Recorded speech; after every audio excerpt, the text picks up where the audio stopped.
확진 환자인 신천지 20대 신도의 감염원이 정확하게 밝혀지지 않으면서 긴장감이 이어지고 있습니다. 보건당국은 확진 환자 위치 추적에 주력하고 있습니다. 코로나19 사태가 장기화하자 전라북도가 2,400억 원 규모의 긴급 추경 예산안을 편성해 자영업자 구제에 나섰습니다. 군산 지역 건물 임대업자를 비롯해 각종 단체, 익명의 독지가들의 선행과 기부 등이 잇따라 코로나 사태 극복의 기폭제가 되고 있습니다. 안녕하십니까. 전주 MBC 뉴스데스크입니다. 도내에서도 신천지 신도가 확진 판정을 받아 코로나19 확산의 불안감이 높은데요. 하루가 지나도록 감염원이 파악되지 않아 역학조사에 비상이 걸렸습니다. 보건당국은 동선 파악을 관건으로 보고 위치 추적 자료 확보에 나섰습니다. 강동엽 기자입니다. 감염 경로 파악의 중요한 단서로 떠오른 지난달 16일 전주 신천지 교회 예배. 도 보건당국은 당시 교회 안 CCTV를 통해 도내 7번째 확진 환자의 동선을 파악했습니다.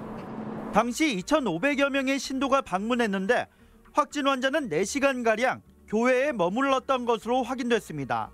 체류 시간은 짧지 않았지만 머문 장소가 2층 방송실에 한정됐다는 점은 그나마 다행입니다. 바이러스에 감염된 상태로 신도들 틈에서 예배를 받던 대구의 확진 환자와는 분명 다른 상황입니다. 교회 접촉자는 방송실에 함께 있거나 출입했던 신도 6명과 엘리베이터를 탔던 8명 등 모두 14명.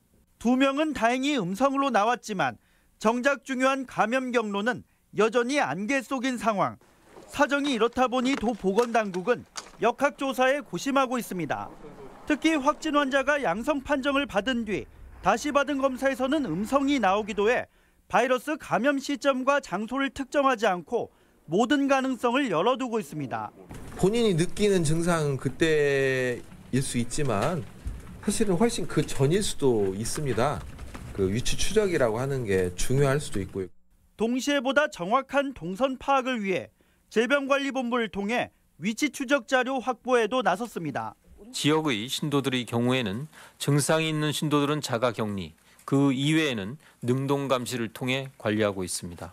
신천지교회 신도가 도내 7번째 확진 환자로 확인된 지 사흘이 됐지만 아직까지 정확한 감염원이 파악되지 않으면서 긴장감은 계속되고 있습니다. MBC 뉴스 강동엽입니다. 도내 신천지 추가 코로나19 확진 환자가 발생하지 않고 있습니다. 전라북도는 유증상자 330여 명 중 249명을 검사한 결과 확진 환자 1명을 제외하고 모두 음성 판정을 받았으며 84명은 검사가 추진되고 있다고 밝혔습니다. 또 현재까지 연락이 닿지 않는 신도 331명에 대해서는 경찰 등과 공조해 조사가 진행되고 있습니다. 화면 오른쪽 상단에서 보듯 전국적으로는 12만 명을 넘는 검사에서 확진 환자는 4.3%인 5,100여 명, 전라북도는 2,000여 명 검사에 훨씬 낮은 0.36%인 7명으로 사실 코로나19는 걱정하는 것만큼 심각하지 않습니다. 그래도 좀처럼 가시지 않는 불안과 공포. 도내 자치단체와 기관들은 코로나19 확산을 막고 주민을 안심시키기 위해 방역에 그야말로 총력전입니다. 조수영 기자입니다. 폭 1.2m, 무게 20kg이 넘는 육중한 드론이 소독약품을 싣고 날아오릅니다. 정읍 씨가 코로나19의 지역사회 전파를 막겠다며 기획한 건데 약품비만 지원하는 조건인데도 지역 내 드론 업체가 발벗고 나섰습니다. 저도 마찬가지로 저희 아이를 가진 부모로서 굉장히 불안하고 재능 기부로서 저희 정읍 시민들이 조금 불안감을 완화시킬 수 있게끔. 물론 중국 정부가 코로나19의 공기중 감염 가능성을 인정했다고 해도 효과가 검증된 것은 아닙니다. 확진 환자가 다니면서 기침해서 오염시켰는지 굉장히 그거는 확률이 낮다고 봅니다. 이제 공기 중에 비산이 되면서 농도가 떨어집니다. 바이러스를 죽이려면 충분한 농도로 올바른 소독제로 표면을 닦아서. 하지만 치료제가 없는 현실에서 코로나19 확산을 막고 불안감을 최소화하려는 자치단체로서는 불가피한 선택이기도 합니다. 시민들의 불안감을 해소하고 또한 이 주변에 있는 바이러스들을 소독하기 위해서 사람이 없고 차량이 없는 곳을 위주로 방역을 하고 있습니다. 익산시에서는 가축 전염병 유입을 막기 위해 설치한 소독 초소를 코로나19 방역시설로 활용하고 있습니다.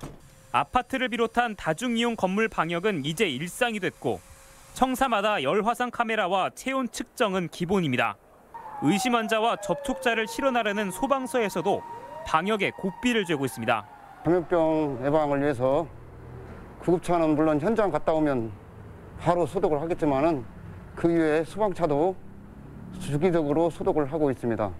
코로나19의 확산 우려가 이어지면서 확진 환자 발생과 상관없이 도내 전역에서는 선제적인 방역 총력전이 펼쳐지고 있습니다. MBC 뉴스 조수영입니다. 이달 입국하는 모든 중국 유학생에게 코로나19 진단 검사가 진행됩니다. 전라북도는 입국 예정인 중국인 유학생과 현재 격리 중인 중국인 유학생 중 유증상자에 대해 코로나19 진단 검사를 진행합니다. 이번 조치는 중국인 유학생이 코로나19에 확진되는 사례가 발생해 이뤄졌으며 코로나19 확산세로 도내 입국하는 중국인 유학생은 당초 집계된 1,800여 명보다 크게 줄어들 전망입니다. 코로나19 감염증 확산으로 도내 대학들의 개강이 사실상 한 달가량 연기됩니다. 전북대학교는 당초대로 오는 16일 개강은 하되 이후 2주 동안은 강의실 대신 동영상 활용이나 과제물 제출 등 비대면 강의로 대체하기로 해 학생들의 등교는 이뤄지지 않게 됐습니다. 원광대도 오는 30일 교내 강의가 시작되기 전까지 2주간 온라인 강의를 하기로 했으며 전주대와 우석대 등도 이달 마지막 주에나 학사 운영이 정상화할 것으로 내다봤습니다.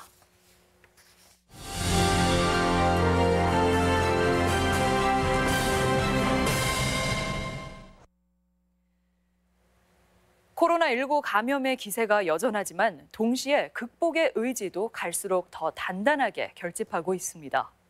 모두가 어렵지만 알아서 임대료를 깎아주고 더 어려운 이웃을 위한 기부 선행이 코로나19보다 더 빨리 번지고 있습니다.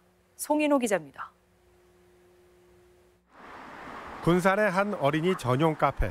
한창 어린이들로 붐벼야 할 겨울방학이지만 코로나19가 덮친 이후 거의 2달째 손님 발길이 끊겼습니다. 카페 사장은 임대료 걱정에 밤잠을 설치던 중 뜻밖의 전화를 받았습니다. 건물주가 어려운 사정을 이해한다며 석 달간 임대료를 50%만 받고 사정이 나아지지 않으면 임대료 할인을 연장해주겠다는 전화였습니다. 전화를 받고 나서는 정말 그래도 사람 사는 세상이구나 그런 생각을 느끼면서 좀 힘이 많이 났어요. 나보다 어려운 이웃을 돕기 위한 손길도 이어졌습니다. 군산 원예 농협은 대구 경북 지역에 코로나19가 크게 확산하자 군산 보리로 만든 짬뽕라면 500박스를 전달했습니다. 생필품이 부족하다 그런 얘기도 들리고 너무 안타까워서 우리가 만든 짬뽕라면이니까 한번 보내드리면 어떻게 했더니 지난달 군산 소방서에는 한 20대 여성이 정체불명의 박스를 문 앞에 놓고 가 한바탕 소동이 벌어졌습니다. 박스를 열어보니 코로나 예방 활동에 애쓰는 소방관들에게 고맙다는 손편지와 함께 마스크 250장이 들어있었습니다. 저희들한테 필요한 물품의 뜻을 가슴을 담아서 전해줘서 저희들은 용기와 힘을 얻고 자부심도 느끼는 계기가 되었습니다. 이 밖에도 동사무소에 손 소독제를 놓고 사라진 독지가 감염을 막기 위해서 도시락으로 바뀐 무료 급식소에 국 대신 따뜻한 커피를 들고 온 동네 가게 주인들. 어렵지만 이런 해피 바이러스도 빠르게 확산하면서 코로나를 극복할 소중한 면역력이 되고 있습니다. MBC 뉴스 송윤호입니다. 코로나19 위기 극복을 위해 재정을 지원하는 방안도 구체화합니다. 줄도산 위기에 처한 자영업자를 돕고 막연한 불안과 공포감 확산을 막기 위해서인데 전라북도가 전국에서는 처음으로 긴급 추경 예산안을 편성했습니다. 유룡 기자입니다. 전주시 효자동의 한 음식점. 코로나 사태로 하루하루 살얼음판을 걷다 급기야 문을 닫았습니다. 손님은 없고 문을 열어봤자 손해만 커져 달리 도리가 없습니다. 손님은 가면 갈수록 없고 인건비나 전기료나 감당할 수가 없어서 문을 닫을 수밖에 달리 방법이 없습니다. 코로나19 사태 장기화로 이처럼 무수한 자영업자들이 절벽으로 내몰리는 상황. 전라북도가 급한 불을 끄기 위해 추가 경정 예산 2,456억 원을 편성했습니다. 전체 예산의 74%인 1,826억 원은 경제 안정에 투입됩니다. 가장 어려움을 겪고 있는 소상공인들, 같이 근무하고 있는 근로자분들의 고용 안정 유지, 그다음에 기업 지원 이 부분에 방점을 두고 먼저 점포당 전기료와 상하수료 등 공공요금을 3개월간 60만 원 한도로, 고용 유지를 위한 4대 보험료는 10달 동안 1인당 100만 원까지 지원됩니다. 코로나19로 직접 피해를 당한 소상공인에게는 200만 원까지 석 달간 임대료가 지원되고, 긴급자금 이자 차액 보전과 중소기업 특례 보증에 66억 원이 투입됩니다. 골목상권 회생을 위한 지역사랑 상품권과 관광업계 마케팅 등에도 자금이 지원됩니다. 감염병 대응을 위한 병원 내 음압시설 확충과 진단 검사 장비 구입, 저소득층 마스크 지원, 소독 인건비 등에도 52억 원이 투입됩니다. 지역 사랑 상품권 지원 확대로 해서 국비 4%와 도비 1%를 추가해서 한 95억 원 정도 편성했습니다. 또한 익산 석산 불법 폐기물 처리 등 시급한 현안에도 558억 원이 투입될 예정. 이번 추경 예산 편성이 위기에 놓인 지역 경제를 회생시킬 계기가 될 수 있을지 주목됩니다. MBC 뉴스 유룡입니다. 송하진 도지사는 코로나 사태로 인한 도민 불안을 해소하려면 공직자가 직접 현장에서 개선 사항을 찾아야 한다고 강조했습니다. 송 지사는 오늘 간부회의에서 마스크 수급 문제가 정부 불신으로 이어지면 안 된다며 현장에서 마스크 부족 상황에 대책을 찾을 것을 지시했습니다. 또 감염에 취약한 복지시설은 더 세심하게 관리하고 타 지역 이송 환자를 위한 치료 체계와 도민을 위한 병실 확보도 주문했습니다. 코로나19 확산 여파로 전주국제영화제가 일정 연기를 논의하고 있습니다. 전주국제영화제 조직위원회는 오는 10일 이사회를 열고 코로나19 상황을 감안해 4월 30일부터 열흘간 열리는 제21회 전주국제영화제의 일정 변경을 논의합니다. 조직위 측은 영화제 연기가 결정된 것은 아니라며 시간이 남은 만큼 상황을 지켜보고 있다는 입장입니다.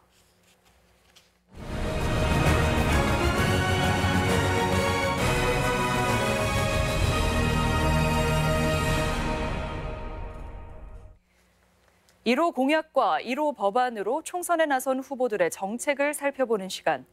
이번 시간은 익산을입니다. 군산 못지않게 지역 경제의 침체, 그리고 장전마을이나 낭산 폐기물 등 환경 관련 공약과 법안들이 제시됐는데요. 김하연 기자가 취재했습니다. 익산을은 5선에 도전하는 조배수 의원과 청와대 정무수석을 지낸 한병도 후보의 리턴 매치에 정의당 최초로 지역구 당선을 노리는 권태홍 후보까지 경쟁이 치열한 곳입니다.